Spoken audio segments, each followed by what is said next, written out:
Hey, what's up, folks? It's Will back once again for another fight card prediction. We're going to be breaking down UFC Wichita.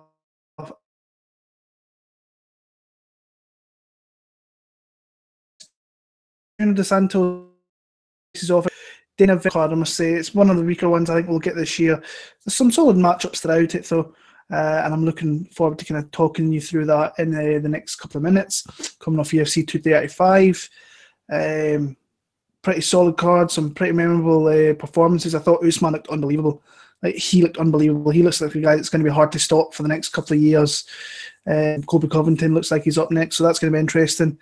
Thiago Santos looks like he's going to be next for John Jones.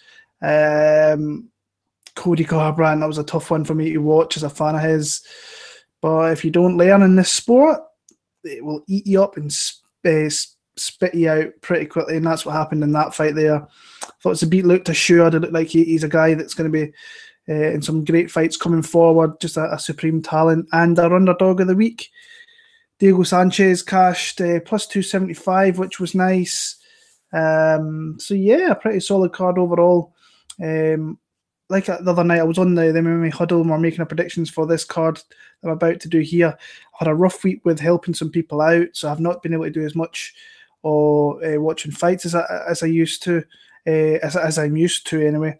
But today I kind of had a bit of an off day where I thought I was going to be busy, and it turned out I wasn't. So I was able to watch a lot more fights, and I've changed a couple of picks from MMA Hill because I know there was a couple of people bitching about it last week because we do them in different days, and I get opportunities to watch more fights again. So yeah, a couple of fights have changed up. Managed to get to watch some more tapes and that, and I've got a pick for my underdog of the week, my only bet that I've got so far, even though I've got a couple of bets kind of maybe lined up coming up. So yeah, we're going to get into this card and we'll get into it. Whereabouts are we starting? Let me see. Starting down in the lightweight division, this is one of the ones I initially changed up. Alex White against Dan Moret. Initially I was on Alex White. That was before I really watched anything. And then today I went back and watched about, I think, 3 fights of Alex White, and I watched 3 or 4 fights of Dan Moret to kind of get my head around it again. And initial pick was Alex White. I've changed that up to Dan Moret here. What Alex White has, I think he's got big power, and I think that's his way to win this fight if he can catch Dan Moret with a big shot. Now, Moret has been hit a few times where he's been knocked out, especially his last fight. Reneau Burns caught him with a beautiful uppercut and then followed up with like a kind of short, not really a short right hand, but a good right hand, and really but there was definitely a speed advantage to Reneau in that fight there, where I think the only real definitive advantage that Alex has is power. I think he has a power advantage over Dan Moret. I think Dan can really keep up with him on the feet, and I think on the ground, I think that's where Dan Moret could really come into his forte there. I've watched a few of his fights, fairly decent on the ground. I don't think his takedown defense is all that great, but once he gets to the ground, it seems to be where he feels pretty comfortable. I thought he did okay actually on the ground with Reneau pretty much closing his back. I don't think either guy's takedown defense is all that great, if I'm being honest with you, but I kind of see it as I think striking is close. I give the edge to Alex White just with the power, but I think the ground is where Dan Moret could have success in this one here. Alex White, I'm not going to trust him, I don't think, again after that Jim Miller fight last time out. He went in there and got absolutely starched by Jim Miller. And Jim Miller's at a point in his career where, well, Alex White's at the point in his career where he had to make that jump up against a guy that's, I want to say he is fading a little bit, but he's still a name guy, and didn't take his opportunity and just looked out of place being in there. I like Dan Moret in this one. I think he's going to find a way to get it to the ground. I think that's where he can possibly find a submission. I think that's what I'm going to pick him. I'm going to pick the underdog here in Dan Moret to start off the night and take advantage and win this fight here. So I'll go Dan Moret, submission round number 2. Moving on in the welterweight division. Something's come up on the screen there. Excuse me. Alex Morono against Zach Otto. Now, I looked at this one, and the betting line, I cannot believe that Alex Morono is -2. I think -215 right now. Crazy, if you ask me. Zach Otto, I don't rate Zach Otto at all. I think that There's some bad blood between these two, which I need to look into a little bit more. I said that in the huddle. I've not got around to it, but there's some bad blood. I know that James Lynch, the interviews that he's did, he's kind of talked about it a little bit. But two pretty low-level guys, if we're being honest here. I don't think that betting line should really be that warranted, if I'm being completely honest with you. Alex Morono's coming off that win over Song Kenan. UD just outstruck him, had more volume in the fight. We've seen him get some kind of try and look for takedowns, but he predominantly likes to kind of keep it in the feet. But his wins aren't great. Song Kenan, Josh Buckman, James Montashi, the two of those guys don't even fight in the sport anymore. Lost to Keita Nakamura, lost to Jordan Mayen. Honestly, I think Zach Otto, he lost his last fight against the White Grant. Maybe got a bit of a hometown decision there, but this is one of these fights I'm not super confident in, if I'm being honest with you. It might be a I see Alex Morono being more aggressive in the feet and having more volume, and that's where I see him winning this fight. Zach Otto, like I say, very low volume guy. I think he is a little bit chinny. That fight with the White Grant was horrible. It really wasn't a good fight. And his wins in the UFC, like I say, Kunimoto, Mike Pyle, I don't think they fight in the sport anymore. The reason I'm picking Alex Morono here is I think he's just got a bit more volume. I think he will put it on Zach Otto a little bit. I don't think Otto will counter with much. And I think if we maybe get to the ground, I think that Morono's scrappy enough where he'll find a way to get back to the feet, and that's where he'll ultimately win the fight. So I like him to win this fight via unanimous decision. So I'm going to pick Alex Morono, but like I say, I would never be super confident laying down like minus 210 on Alex Morono. No way. Dog or pass situation. Lewis Smoker, Matt Schnell's up next. Close fight. I've seen some people on Twitter and some of the places I'm on Facebook. Some people are confident in Lewis Smoker. Some are confident in Matt Schnell. Initially, my lean was Lewis Smoker. I thought that overall, I think his grappling could be the definitive factor in the fight, because he's not a guy that really likes to kind of stand all too much. He looks to try and get the fight to the ground. In that fight against Sumadeji last time, he really didn't want anything on the feet with that young kid. And ultimately, come the first 10, 15 seconds of that fight, he was diving at legs. And you could see then experience of Sumadeji on the ground. And that showed, once they kind of get into grappling transitions, that he was out of his depth completely through that majority of that first round into the second round, and then got caught with an armbar.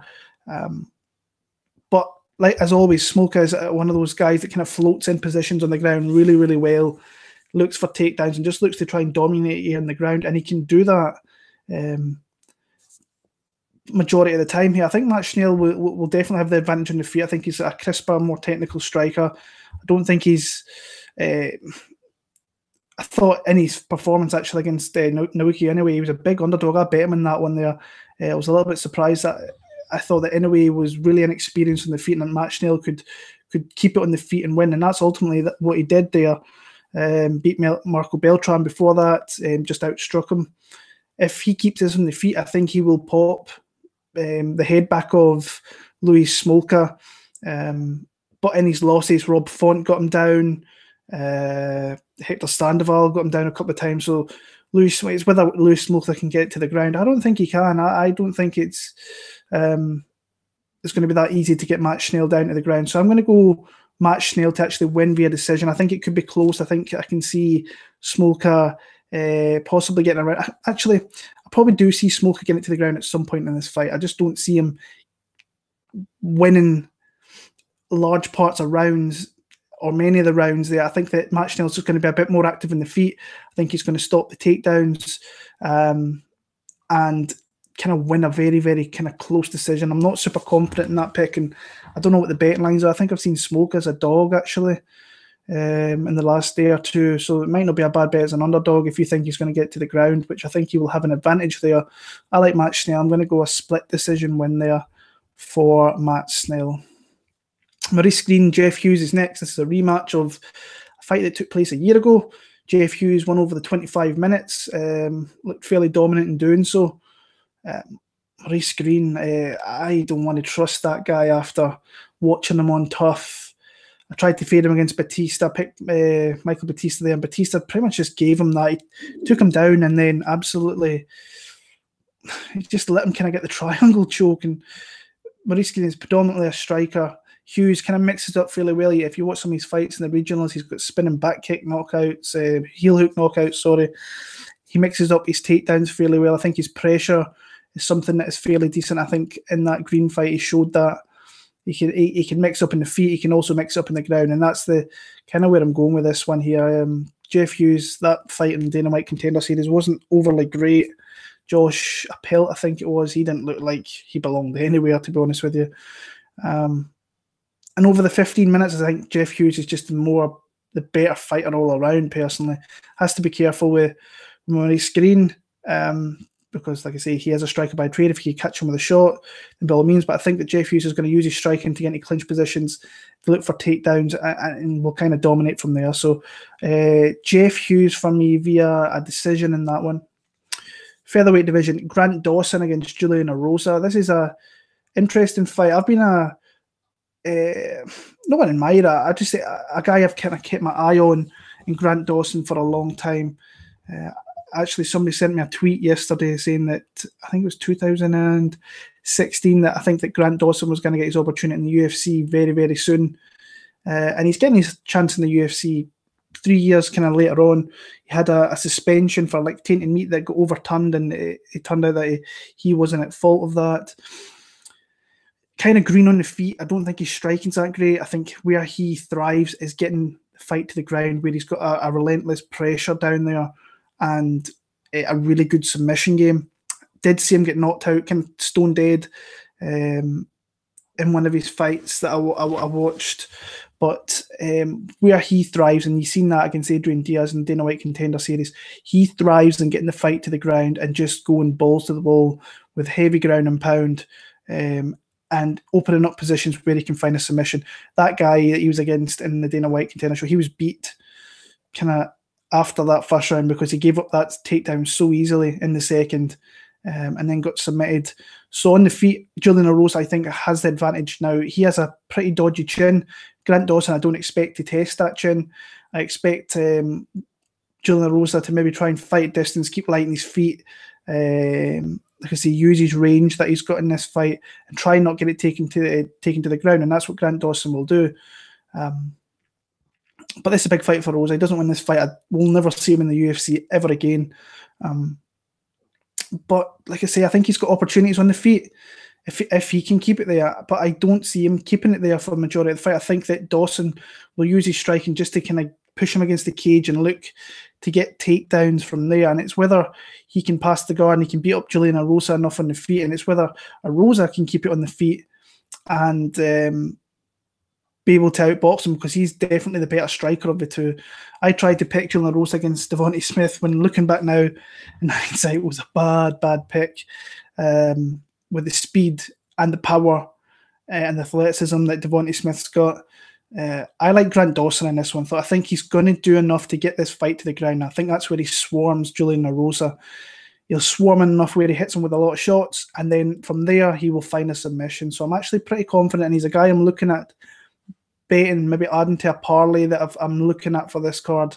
I like him to win via submission. I just think he will do enough in the ground where he will open up Julian Erosa and he will get the takedown. He will get the opportunity for a submission and he will take it. So Grant Dawson, submission round number 2.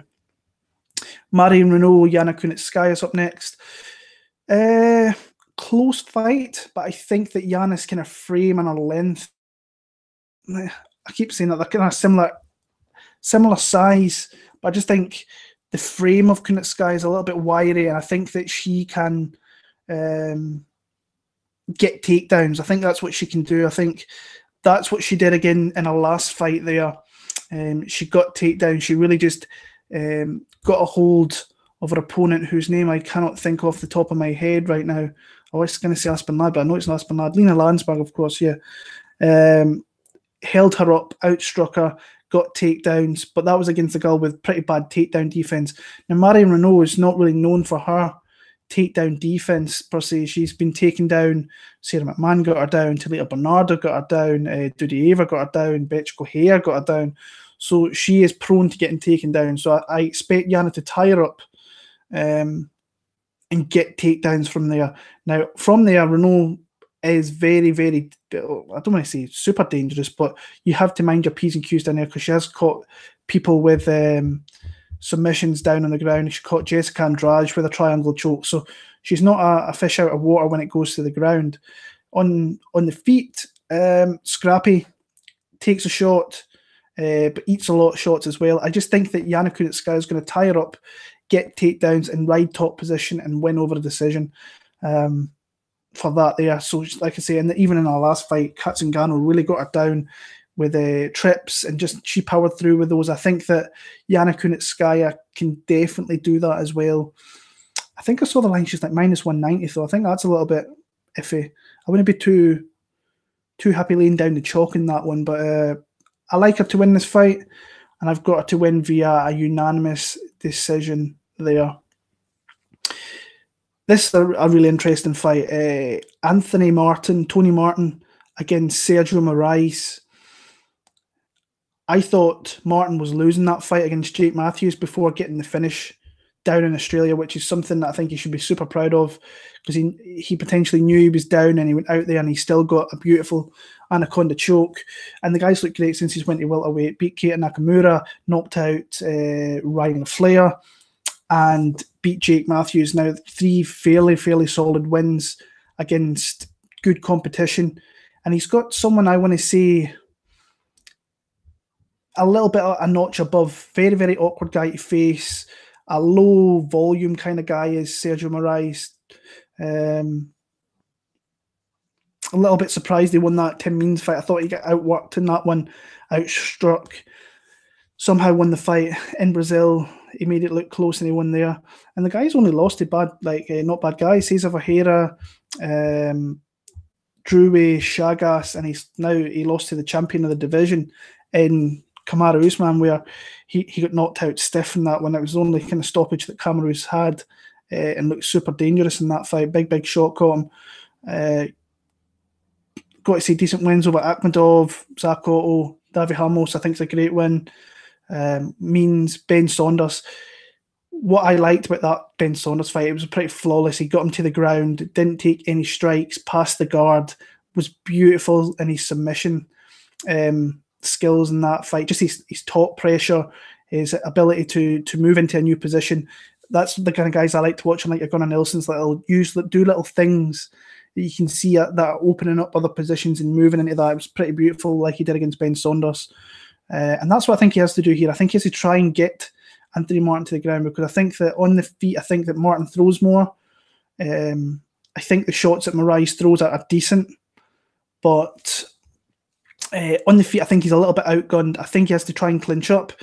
Tony's going to be hard to get down. He's a wrestler by trade, but I think he can get him down. I think Sergio Moraes can at least get him down in parts of this fight where if he gets him down, he keeps him down, and then he's very dangerous as Moraes with his jiu-jitsu game.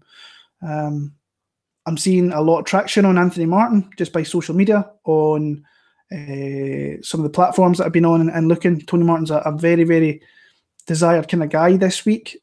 I'm going another way. I'm going to take a shot on Sergio Moraes, actually, to maybe catch him with a submission. I'm going to go late second, early third round submission for Sergio Moraes. I just think that eventually, once he kind of realizes that he's maybe getting outstruck, he's maybe not winning this fight, that he has to try and be a little bit urgent and try and get the fight to where I think he's got an advantage.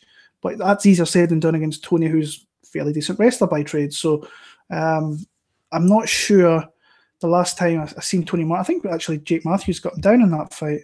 No, he never. So Tony's had Keita Nakamura, that was it. Keita got him down a couple of times. Didn't really do much with them. Tony did well to get back to his feet.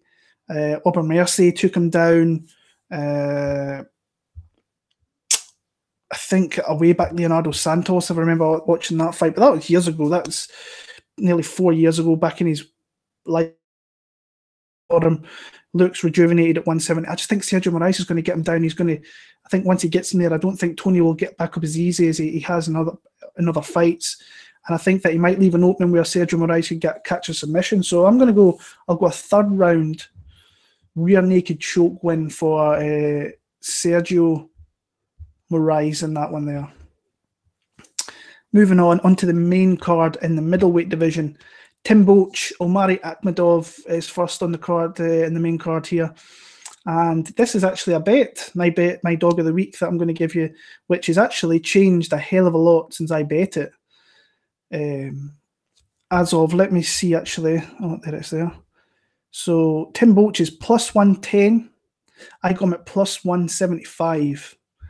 So there's been a lot of action coming in Tim Boetsch here. I thought that line, when I seen it plus 175 and I'd watched the fights, I was like, there's no way that line should be as high as that. So I went in on it, and looks like other people have done so since. It's a tough fight, I think, for both guys, because Akhmedov's never easy to look good against. But I was really put off by his performance last time. I thought he started very well against Marvin Vettori and then faded completely. I think the first 5 minutes he won that round. The first minute of the second, he landed some nice big body kicks, inside leg kicks, and then that really kind of woke up Marvin Vettori and then from there he really kind of beat up Omari Akhmedov once he started gassing bad in that fight. And yeah, he got Vettori down earlier on. He's a very strong guy. You can see that coming from Russia. You get that. In fact, did he get him down? Maybe he didn't get him down. I think he outstruck him in the first. But he did. He outstruck him in the first. I'm thinking of a different fight. I'm thinking of the Al Hassan fight, where he countered the aggressiveness of Al Hassan, who I thought Al Hassan was going to win that fight. I really did. I think I bet him in that one. I was pretty peeved that he lost that one. But in that second part of that fight with Vettori, he gassed bad, took a lot of shots, was wide open. Tim Boetsch will take advantage of that. Now, Tim Boetsch has never been... he's been taken down in many a fight. I mean, Carlos Jr. got him down, was a level above down there.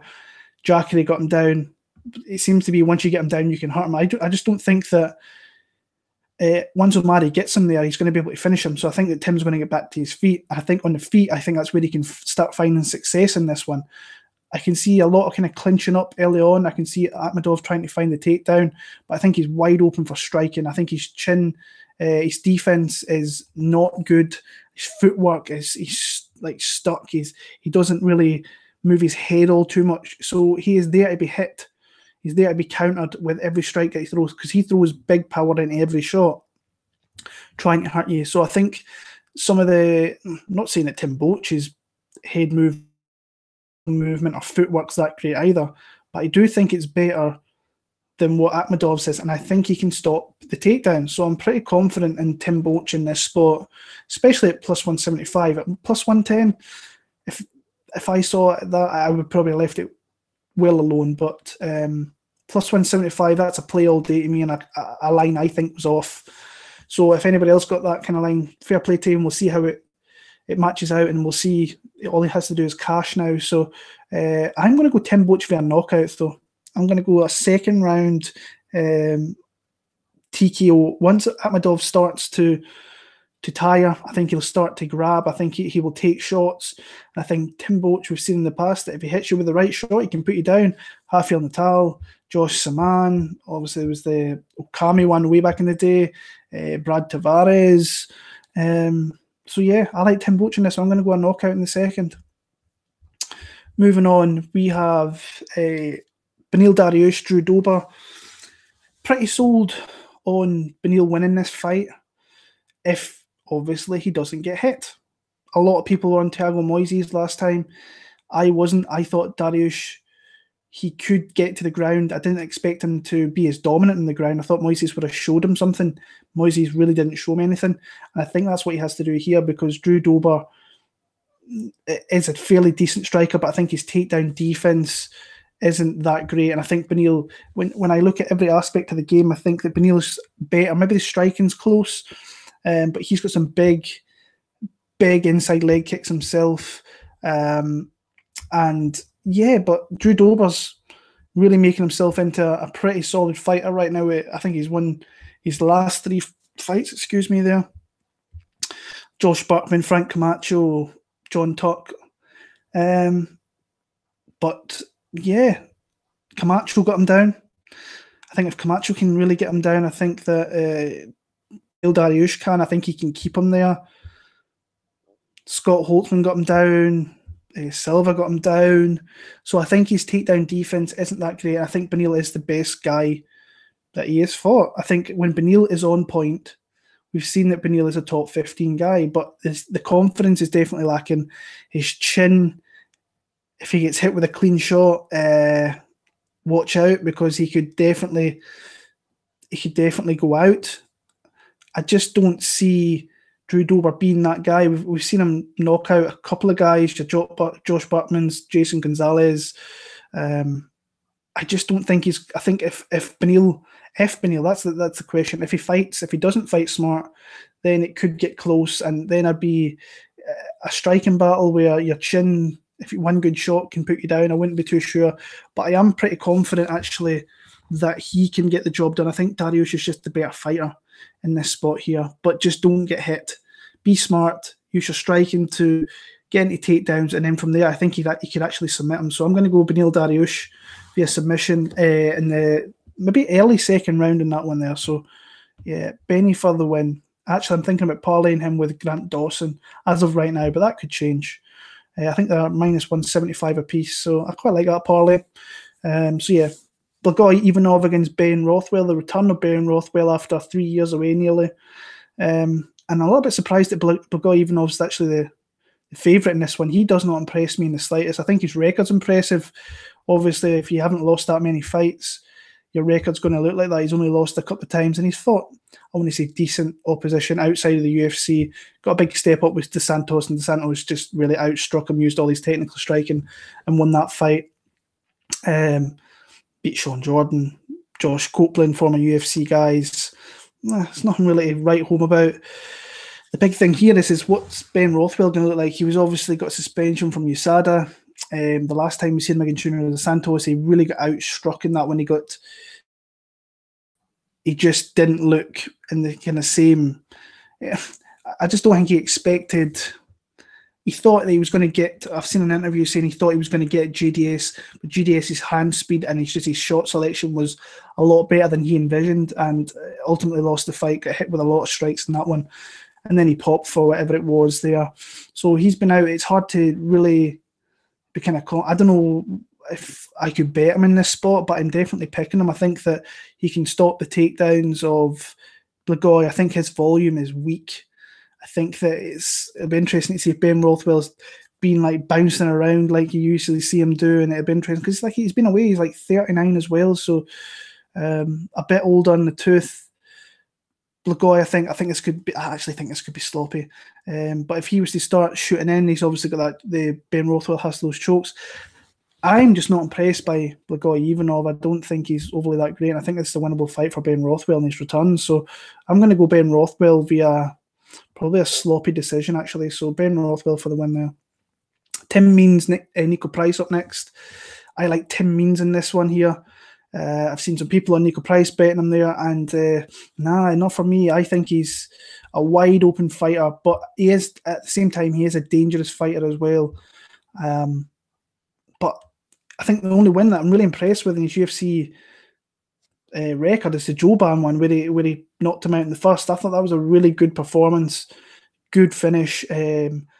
His two losses, Vicente Luque and Abdullah Razak Al Hassan. That Razak Al Hassan, that could be a life changer, because that was a massive, massive knockout. He was out. That was a clean knockout. And not saying that Tim Means is the kind of guy to come out and one punch knock you out, kind of like what Al Hassan did with, well, not that it was a one punch, but knocked him out with something vicious. Wins over Randy Brown, George Sullivan, Joban, Thatch. Nothing really to write home about, honestly. I think the Joban one is his best one. Randy Brown was losing that first round and then managed to knock him out off his back, which is still kind of crazy. Those short, powerful strikes there caught him right in the chin and put him out. And then obviously lost Al Hassan. On the feet, I think the more I think Means is the more accurate striker. I think he's got more volume. I think that his defense is a lot more lacking than what Tim Means is. I think that Tim Means uses more of his arsenal than what Niko Price does. In fact, that he uses his elbows quite a bit. And last time out, he took the fight to the ground, got knockout. So he kind of mixes it up well. You don't really see too many takedown attempts from Tim Means, but he has got it in his back pocket there. But he has kind of lost 3 of his last 5 and lost to Oliveira in the second round, which is nothing to kind of be disappointed because Oliveira's a tough guy. Bilal, I kind of thought he won that fight, honestly. I thought that Tim Means did enough. Sergio Moraes, I think he was a little bit unlucky in that one there. And then he obviously beat Ricky Reneau. I just think his output's a lot better than Niko Price. I think Niko Price can be hit with some decent shots. And Tim Means is dangerous. He's always dangerous. I mean, the knockout of Sabah Hamasi, the knockout of John Howard. And the guy's got some submission skills as well when you see the arm triangle that he caught George Sullivan with. Like I said, I'm just not super impressed on Niko Price. I think that he can be got at, and I think that Tim Means will put it on him and win. Does he knock him out? Maybe. I'm going to pick him via decision, though. I'm going to go Tim Means, pretty much a 30-27 win. I just think he will outvolume Niko Price across many of the facets of the game here. So Tim Means is my pick in that one there. Great co-main event. Elizeu Zaleski dos Santos against Curtis Millender. This is a really hard fight for me to pick because I'm a fan of Zaleski dos Santos. I think he's super dangerous at many aspects. I think he's got a lot of holes in his game, but I think that he's in part with that he's very dangerous, and he's on a win streak. Good win streak as well. Knocked out Omari Akhmedov with a knee, vicious knee, beat Nakamura, which is always a good win, I think, in your record. Totally broke Lyman Good on the stool, pretty much. He did not want any more of Zaleski dos Santos. Beat Max Griffin. A little bit worrisome in that fight for the fact that he got dropped a couple of times with some short shots. Max Griffin was one durable guy in that fight, by the way. How he managed to survive at the end of the first and then come out. I think he won the second and then took some shots again in the third. Props to that guy for that performance. Beautiful knockout of Sean Strickland. It was a beautiful knockout.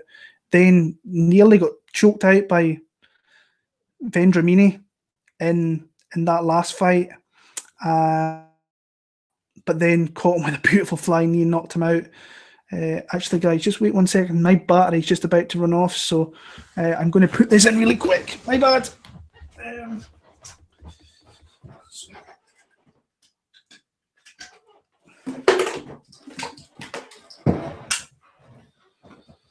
So yeah.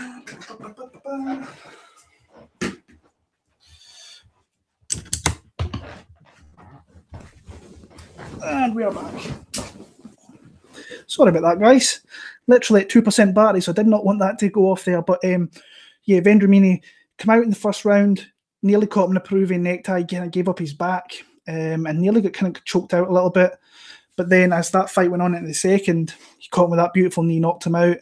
And now he's got, I think he's a ranked welterweight, so kind of interesting to see him defending his position here with Curtis looking to jump into that top 15. And if I'm being honest with you, I've not been super impressed with Curtis Millender. I think he's a really good counter striker. Showed that in the Alves fight. Showed that a little bit in the Max Griffin fight. But very kind of low volume, picks his shots really well. The Curtis, not the Curtis fight, the Sayer fight caught him with some beautiful combination striking. You've seen a little bit of a hole in his game with his takedown defense. I think actually Zaleski dos Santos can maybe try that. Sorry, guys. And I've seen some people say that Zaleski dos Santos doesn't go for takedowns, but he does. I've seen him go and attempt takedowns. He doesn't always get them, or very rarely gets them, but he does try. And I think if he mixes up his striking here with his takedown defense, with his takedown offense, I think he could potentially win rounds through that. But you have to be careful with Zaleski because he does throw a lot of power in his strikes, and he's got that capoeira kind of background where he's dangerous, kicks, knees, everything. Vicious guy to fight. I edge Curtis Millender though in a very close split decision win. I think that he will pick his shots right. He will counter Zaleski dos Santos, but has to be super careful in doing so. If I'm Zaleski, I try and mix up. I try and be aggressive in the feet and look to get takedowns, because I think that Curtis, you can take him down, but you have to be careful with obviously knees with Curtis and just good combination counter striking. I think he catches you with really solid, clean shots, so that's something you always have to be careful with. Initially, I was on Zaleski dos Santos that Curtis is going to do enough in these exchanges to win the rounds, but I have it close. I have it Curtis Millender via split decision. I would actually like Zaleski dos Santos to win. I actually love watching the guy fight, but I think in this one I'm going to go Curtis Millender via split decision. And then the main event of the night, we have Junior dos Santos against Derrick Lewis. And this kind of rings out to me as like Junior dos Santos is better in kind of every facet of the game, but just don't get hit. And it's Derrick Lewis, and like you just never know with that guy. He's losing 4 rounds or half of the 5th round, and then he catches you with one shot. That's all it takes. With dos Santos, he has to use his superior boxing, don't get caught, fight at distance, and just don't get caught with a big shot. But this just rings out to me as Derrick Lewis catching JDS with something. I'm super confident that Junior dos Santos can win this fight, but I've just got this feeling that Derrick Lewis is going to pull that shit out again where he's down big and finds a shot. And he's got 25 minutes to do so as well. And we all know that dos Santos has taken a lot of damage over his career, taking a lot of big shots from Kane, from Stipe, you name it. But he is the superior boxer. There's nothing that Derrick Lewis really has over him except for the opportunity to hit him with one big punch and really wipe him out.